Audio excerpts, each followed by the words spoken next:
As Sadraja said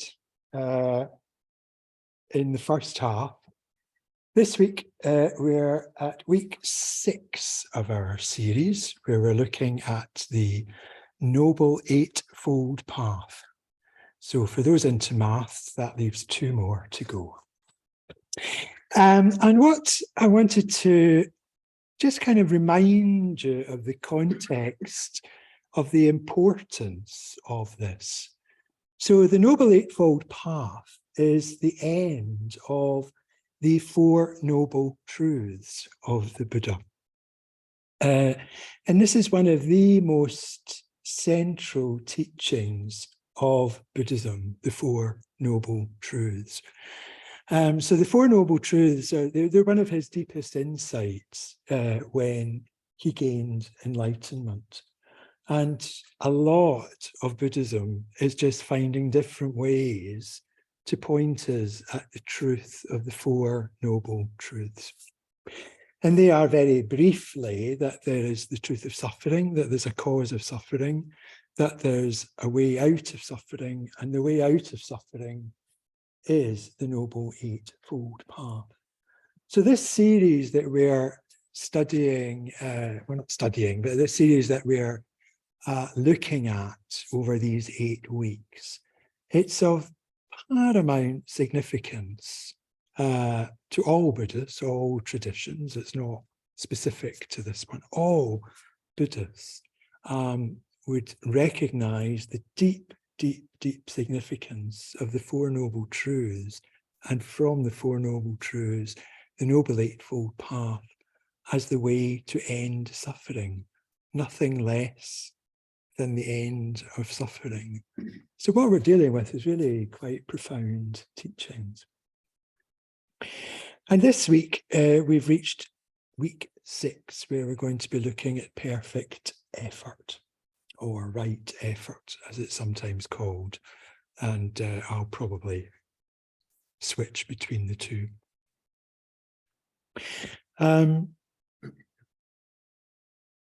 So I think it would be, it would be fair to say that a path to end suffering, no less than ending suffering, is going to involve a degree of effort. There's, it's not going to happen by itself. It's going to involve effort being put in. And we've all made efforts. So I've made an effort to put some notes together to talk to you this evening. You've made efforts to come here this evening. Many of you are here regularly this evening, so you regularly make efforts to come here on a Tuesday. Many of you may make efforts to come here on other evenings, the drop-ins on Thursdays, or drop-ins at lunchtime, go on retreats, sign up for other courses. There's lots of ways that you can make your own individual effort. And those efforts are to be hugely applauded and congratulated.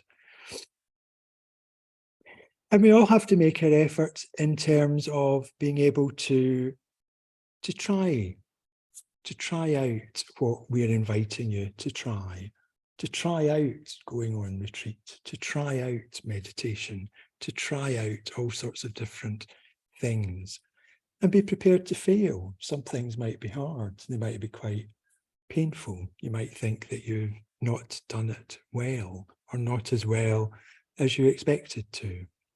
And that's normal. These things that we're trying to do are not necessarily that easy. They take time, they take effort, they take failure, and they take us getting up, dusting ourselves off, and trying again.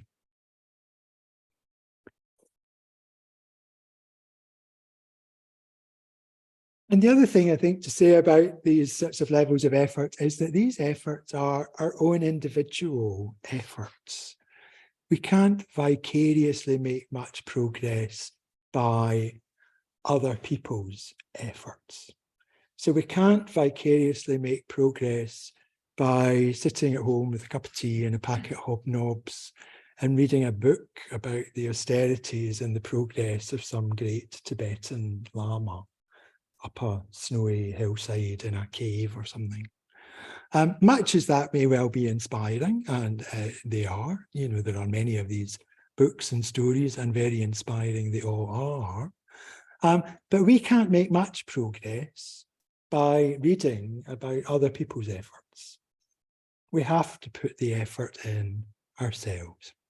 Not necessarily to the extent of living in a snowy cave up a Himalaya, but we have to individually take on board that this is something that we do have to make some effort about if we want to make progress. We have to put the effort in.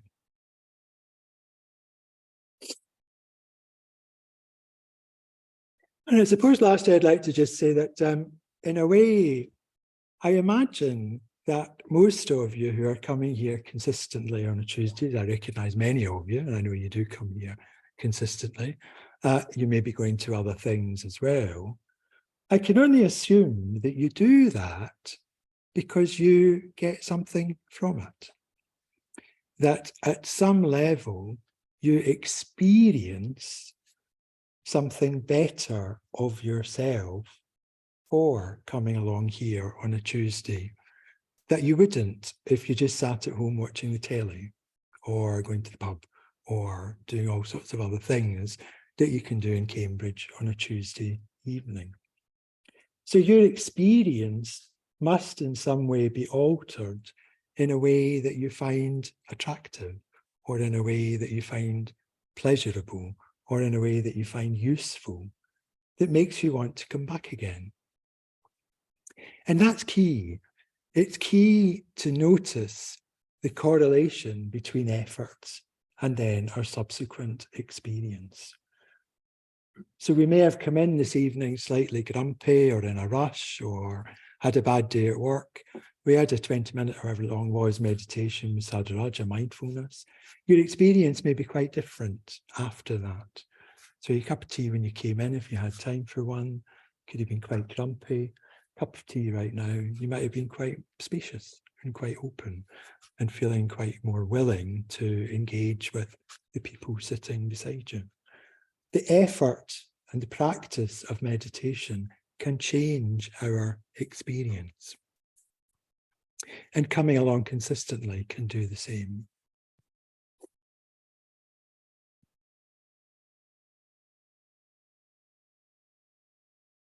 However, that's not the Buddhist path as delineated as within step 6 of the Noble Eightfold Path.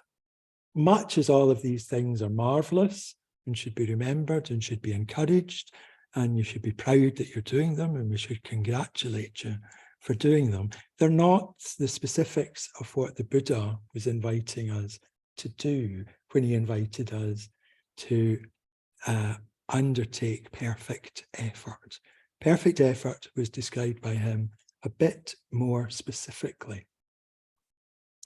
And it was to do primarily with our minds. The effort that we're invited to make during this step of the path is with our minds. And it is summarized as the 4 right efforts, or the 4 exertions, sometimes referred to, usually the 4 right efforts. These are what the Buddha invited us to do on this path.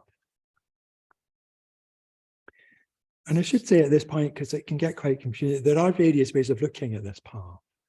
So there's a kind of way, a sort of a mundane way, if you like, which is not a very kind of flattering word, but that's where we're at, where we're sort of learning various things that we can try and do to help ourselves along the path. There is an alternative way of looking at it. So looking at it at the point of view of somebody who's already enlightened. And these are, as it were, 8 exemplars of things that would automatically flow out of somebody who was already enlightened. But we are not there yet. So we're looking at it from the point of view who are moving up, as it were. We're trying to move up the path or move towards enlightenment. So the 4 right efforts, or the 4 exertions, can be summarized thus. And this comes straight from the Pali Canon. So the four right efforts are, first of all, to prevent the arising of unarisen, unskillful mental states. Secondly, to eradicate arisen, unskillful mental states. Thirdly, to develop unarisen, skillful mental states. And lastly, or fourthly, to maintain arisen, skillful mental states. Now that's quite a mouthful. And at first hearing, you might think, what is he talking about? I will go on to try and unpack that for you. But one thing that I did that deliberately, because there is something about hearing slight gobbledygook in a way, but there's something about it for me that is very attractive. I might not get it, but there's a kind of an, ooh, that sounds interesting. There's just something piques my interest when I hear things like that, or when I did, first of all, hear things like that. So I'm not expecting you to get it, but I did do it deliberately just to see, does that pique your curiosity and wanting you, inviting you to delve deeper into it, to find out, what does that mean for me? What does that mean that I need to do on Thursday afternoons when I get up in the morning before I go to bed, whatever, when I'm just going about my daily life? What does that mean? What does it invite me to do? So I'll just quickly go through it again. So it is to prevent the arising of unarisen, unskillful mental states. To eradicate arisen, unskillful mental states. To develop unarisen, skillful mental states. And to maintain arisen, skillful mental states. So it's all about mind. It's all about looking after our minds. Minds are where our experience resides. So it's imperative, if we want to change our experience positively, that we look after our minds. And a quick way to think about them is just to think about preventing, eradicating, developing, and maintaining. Preventing, eradicating, developing, maintaining. That's the four right efforts, or the four exertions. So let's try and kind of unpack these a little bit. So the first thing, really, I think, in order to make the most of any efforts that we're going to put into these, is that we need to know ourselves, and we need to be very honest with ourselves. Because it's only when we know ourselves and when we're honest about how and who we are, that we can begin to evaluate what's actually going on in our experience, in our minds, and then to try and change that. We're often so sort of scattered that we don't actually really know what's going on. So we may, for example, consider ourselves a very generous person. You know, people say, oh, I'm a very generous person. I would never walk past a homeless person on the streets without giving them some money. That's great. That's absolutely great. Doesn't necessarily mean that they're a generous person. It's an aspect of generosity, but they may be very stingy with their time. So if you would like time from them, they may be very stingy around time. So they're exemplifying an aspect of generosity, but it's not the full spectrum.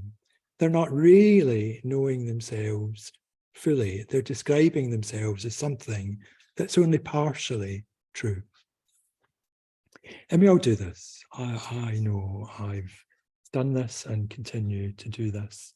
We continually deepen our understanding of ourselves. I mean, one of the things that I realized was that we can present many, many, many different versions of ourselves in different situations.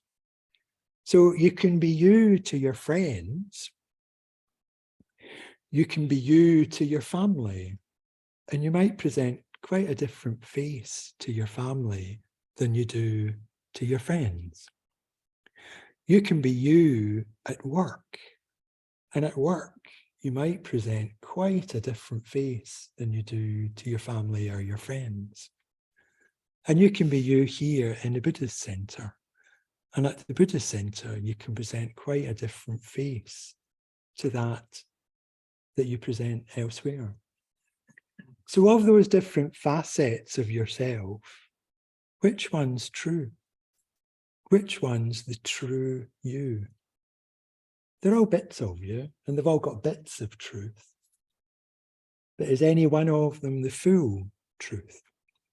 Is any one of the complete you? So it sounds very easy and simple, but actually it's quite a big step. And it's a very important foundation step that we get to know ourselves.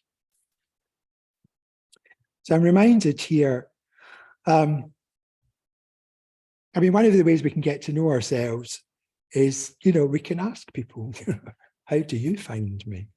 And people might say, oh, well, I find you really generous. And do you? Oh, I can find you this way, I can find you that. Hopefully they'll say nice things.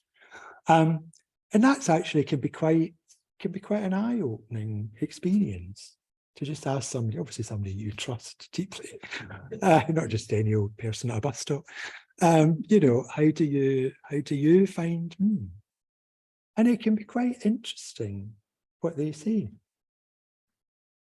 It reminds me of well, it's not a poem, it's an excerpt from a poem, it's a couplet or whatever, from the Scottish poet Rabbie Burns, who said, I've got it written here because I can never remember it. Oh, wad some power the gift to gie me, to see ourselves as others, or to give to, oh, wad some power the gift to gie us, to see ourselves as others see us. It's one of the many great joys of being Scottish, as you can pronounce Rabbie Burns. And what he was saying there, I shall translate, is simply, if some power, God, whatever, could give us a gift, could that gift be to see ourselves as others see us? So Rabbie Burns had nothing to do with the Buddha, nothing to do with the Dharma, wouldn't have had any connection. But he did understand the human condition, and he did understand the foibles of the human condition. And he saw that lots of people presented things about themselves that nobody else agreed with. So going about saying that they were very generous, and people thinking, really? And that's what that's about. And it's a sort of thing that, has been through history, through the ancient Greeks, through Rabbie Burns, through Shakespeare, through Dickens, through George Eliot, through all the greats of literature. They've had great insight into the human condition and great insights into the workings of karma, which has made their stories so long-lasting. But they're not Dharma. So they are insightful into the condition, insightful very, very often into the workings of karma, but they're not Dharma. So there's a sort of, from the ancient Greek plays right the way through Shakespeare, etc., etc., there's just been this round and round and round and round of the human condition remaining the same, karma working itself out. Only the Buddha, through the Noble Eightfold Path, gave us Dharma, which is a way out of that round of conditioned suffering. So whilst all of these people have had, fabulous insights into how we are as humans. They've not given us Dharma, but we can still lean on them for insights. So first of all, we need to know ourselves. That's clear. So then if we look at the first one, the preventing the arising of unarisen, unskillful mental states. Preventing the arising of unarisen, unskillful mental states. So how can we do that? They're unarisen. How do we, where are they going to come from? What are they? What can we do about it? So we can look, first of all, at what an unskillful mental state is. So just remind you, we've covered this ground many times. An unskillful mental state is one that is rooted in craving, selfishness, hatred, mental confusion. Any mental states coming from that, ill will, selfishness, all of these things would be considered an unskillful mental state. It's unhelpful. It's not helping us move forward. But where do they come from? Why would we have them? Where would they come from? Well, there is another great strand of Buddhist teaching which examines all sorts of mental states that can exist and should exist and will exist. And it's very, very complicated. I'm not going to look at that other than to borrow two of its little explanations as to where unarisen, unskillful mental states might come from. So we know what's unskillful if it's rooted in craving or hatred and ill will and so on, but where might they come from? So according to that, it says that one may develop unskillful mental states by involving oneself with unskillful influences. So one may develop unskillful mental states by involving oneself with unskillful influences. So that then begs the question, where and what are our influences? So there are various influences that are very obviously out there and have the potential to have unskillfulness in them. So first of all, would be online. So endlessly scrolling through doom news about the climate emergency, just feeding your anxiety about the state of the world, the state of the planet. There is a course on that running next door where people are looking at how we could have a more of a skillful response to that climate emergency. But how easy do we find it to just scroll through article after article after article about what's happening thousands of miles away, about which, as an individual, frankly, we can't do much. But it feeds our mind. Our mind latches onto it, and we increase our levels of horrified anxiety. Now, it's not that we shouldn't be worried about these things or concerned about these things or think, oh, it's so far away, it's nothing to do with me. That's not really a particular response that's helpful either. But we are invited to be very careful and look after our minds, and perhaps to consider, well, maybe I could be a bit more careful about my recycling and my composting. Maybe I could volunteer to do some litter picking. Maybe I could look at my own carbon footprint. So you may have a job which involves international travel. Perhaps that could be looked at as maybe trying to reduce the amount of flying, maybe taking trains, maybe having more Zoom meetings instead. You may be used to having international holidays. Maybe you could think about UK-based holidays instead. Just whatever your lifestyle is and looks like, Just think about ways where you could actively do something constructive to maybe decrease your carbon footprint, to try and A, do something helpful for the planet, but B, to kind of work with your mind to say, well, I'm doing the best I can, and to kind of negate the horrified anxiety state that we can get into. And that's just one example. There are other examples where you may have had a half an hour to kill before coming here this evening. So did you go for a walk along the river or round the Midsummer Common or some of the local commons? Or did you hang out in the Grafton Centre thinking, oh, those shoes look comfy. Oh, that jacket looks very good. You're feeding craving. If you choose to hang out in the Grafton Centre, either in the shops or just looking at the windows, in a way, you're feeding your craving. It may be that it would be more helpful for your mind to prevent unarisen, unskillful mental states to have a walk along the river or a walk round the park, enjoying springtime arriving.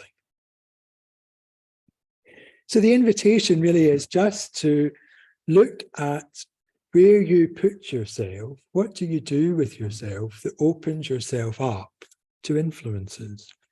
And are those influences good for you in terms of wanting to move forward in the path? Or are those influences actually just feeding those things that hold you back?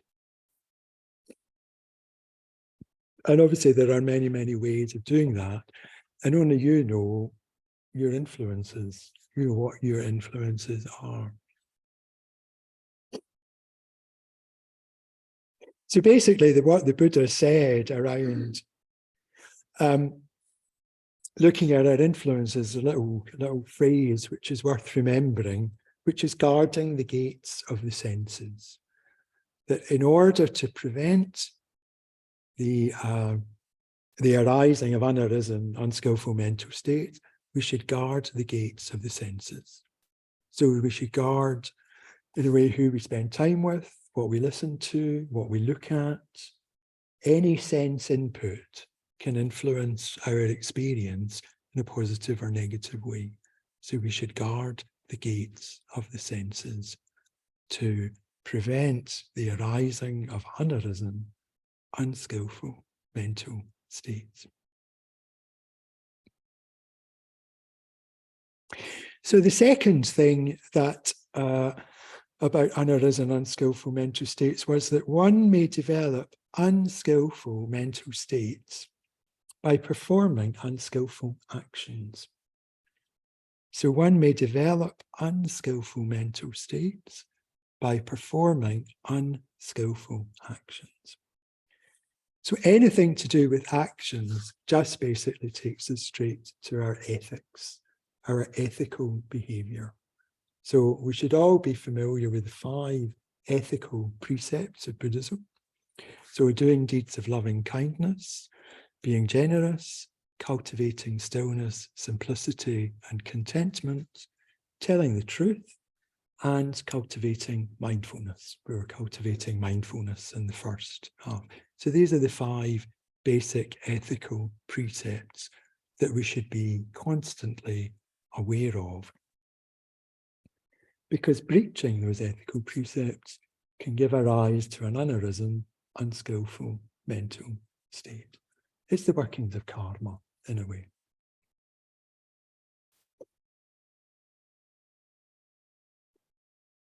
So now I want to turn to, as it were, unpacking a little bit of the second point, which is eradicating arisen, unskillful mental states.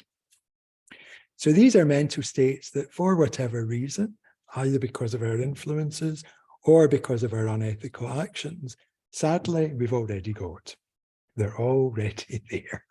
They're in us. They're affecting us. So we need to have some sort of strategy to try to eradicate arisen, unskillful mental states, i.e. what's going wrong in our minds. And it's possible to look at that through the 5 hindrances.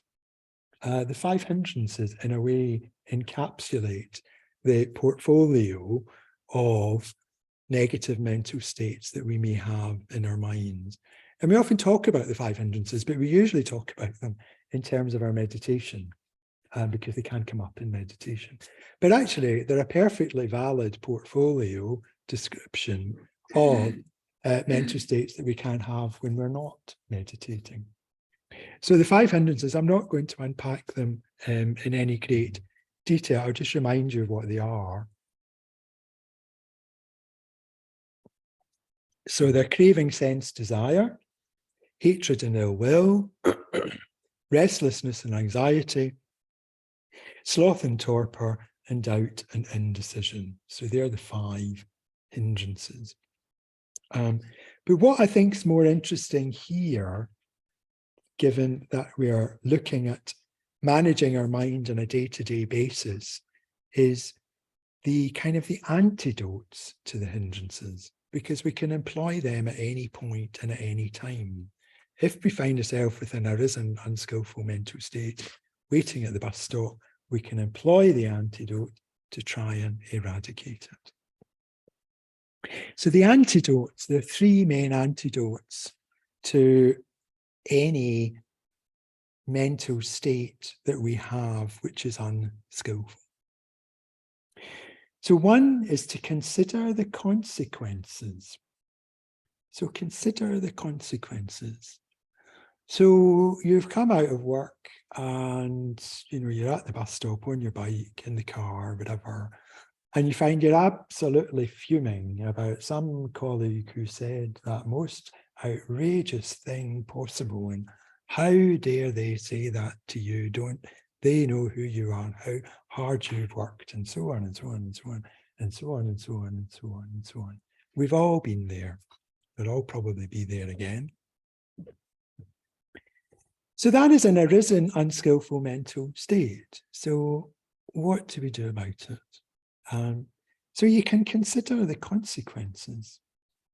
You can consider the consequences of holding on to that. Excuse me. You can consider the consequences of ill will and hatred. Ill will and hatred lead to violence.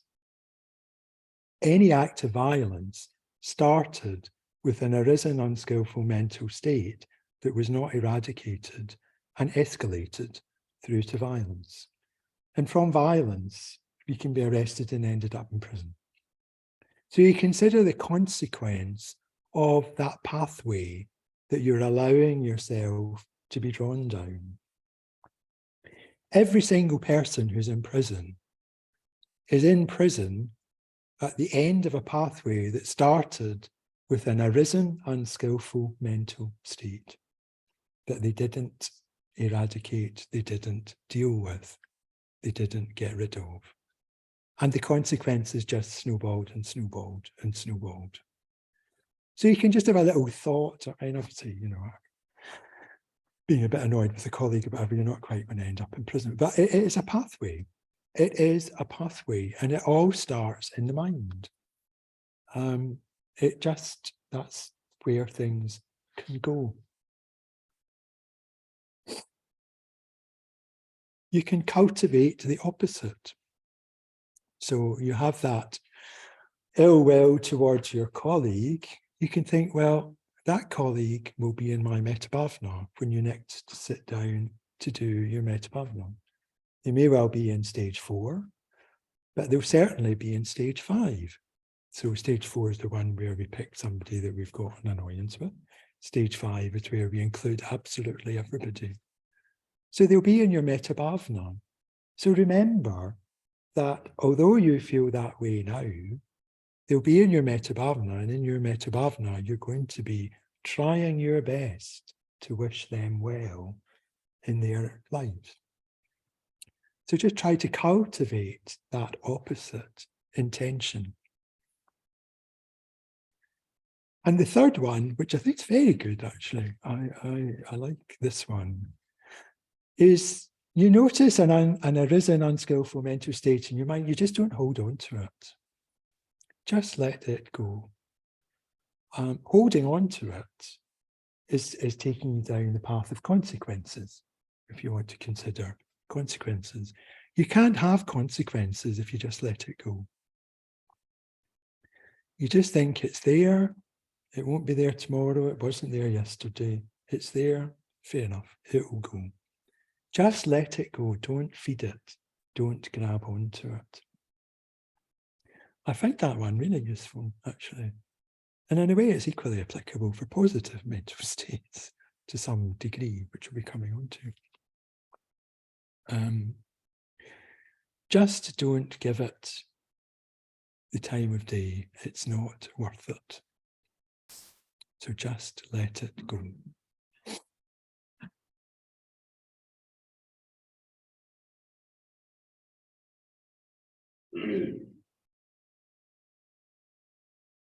So now the third one, we're moving into more positive territory. So we've dealt with unskillful.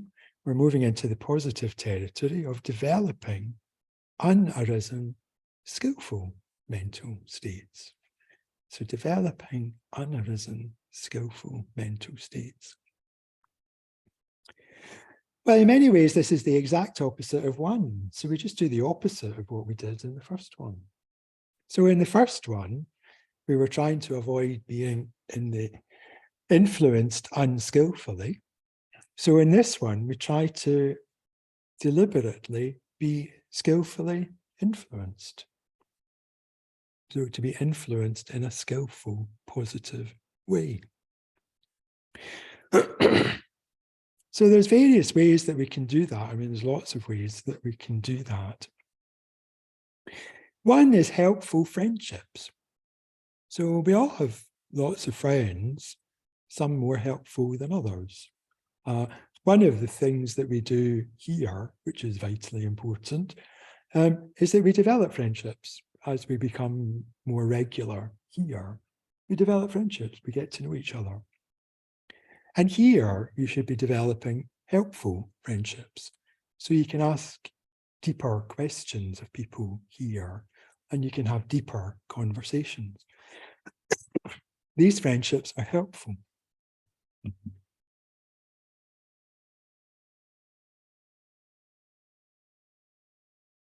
One of the things we all want to do here, as well as progress ourselves along the path, is help others to do the same. That's why we're here giving these talks and so on and so forth. And the other thing that I thought we don't give a lot of time to, so I thought I'd just give it a few moments here, is a sort of mix of time alone and screen-free and silent. So time by yourself, time without staring at a screen, and time in silence. Because what they all do is they encourage reflection. They encourage your mind to slow down. They encourage your mind not to be distracted by the next news feed or whatever. And they allow your mind to relax. And when your mind's relaxed, it can be really quite creative. There can be all sorts of things that can emerge that you never knew were there. But it never had the chance because it's constantly being stimulated by our activities. So it's not, I mean, it sounds very easy, but in the modern world, it's actually quite tricky to do. But I would really encourage you to try spending some time alone, some time without screens, and just some time in silence. Just find some time to sit in a chair and look out a window for 10 minutes if you can manage, 15, half an hour. Whatever you can manage, just allow yourself that time to just reflect. It's the best way, in a way, to get to know yourself, because you're the only one there. And it's the best way to get to know yourself, which is the foundation of everything. knowing ourselves is the foundation of everything moving forward.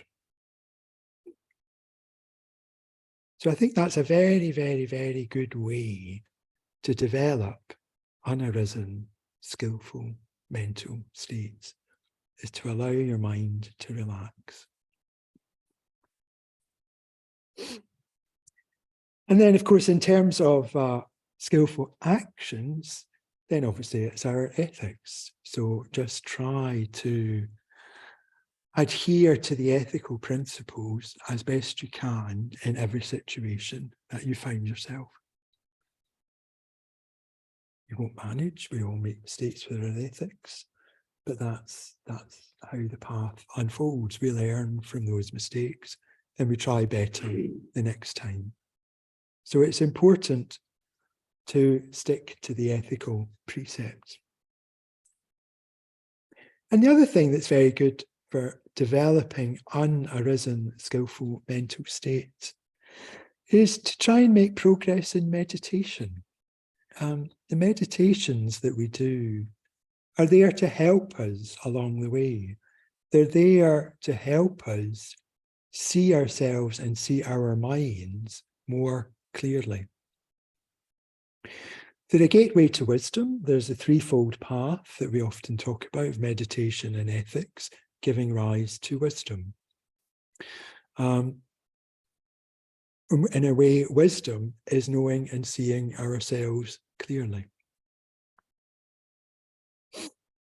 And they can also, if your meditation's going particularly well, it can give you a direct experience of higher mental states that are very, very positive. If you get into, they're called dhyanic states. These are very, very positive mental states to be in. We achieve it through meditation. And an experience of these states can be really encouraging and give you, as it were, tangible proof that this is possible. It is possible to work with and change and transform our minds. So it's important, in a way, to look at skillful mental states, not to forget that meditation is important for that. So lastly, to look at the maintenance or maintaining arisen skillful mental states. So you find yourself already in a positive mental state. Marvelous. Well done, marvelous. And the main thing really is to, if you've managed that, is to be aware of how you got there, what your influences were, how your ethical behaviour's been, how your meditation practice is. To be aware of that and to keep doing it, to just keep going, to just keep practicing.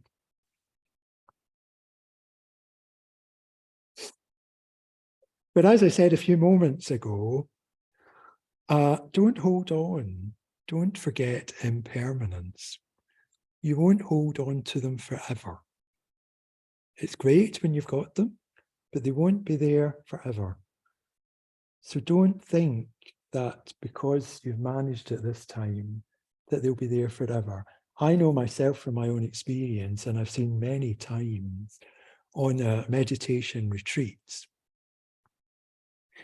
where in those marvelous conditions in a retreat center, in silence, repeated meditation, several hours a day, that it's possible to attain really refined, beautiful meditative states of dhyana. So all sorts of different dhyanas, but anyway, just dhyana.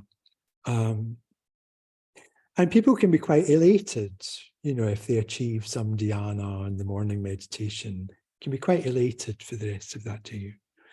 And then the next day, they might be quite deflated because they didn't achieve dhyana. Dhyana had become a point of craving. And as we started this conversation, craving is a root of an unskillful mental state. And when you are unskillful, when you have an unskillful mental state, you will not achieve dhyana. So it becomes a negative cycle.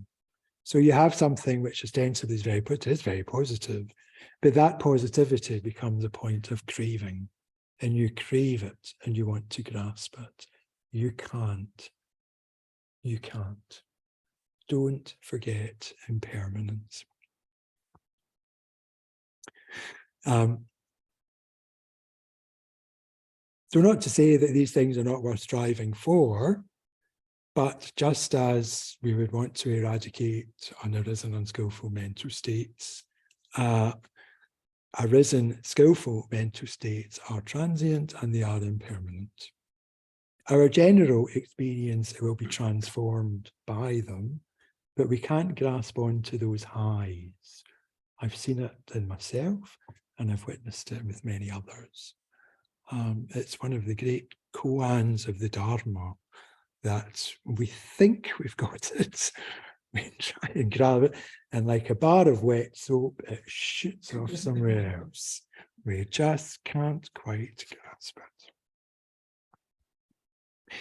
Anyway, I need to finish there. So in quick summary, this evening's take-home message was to prevent, eradicate, develop, and maintain, and to guard the gates of the senses. So, thank you very much.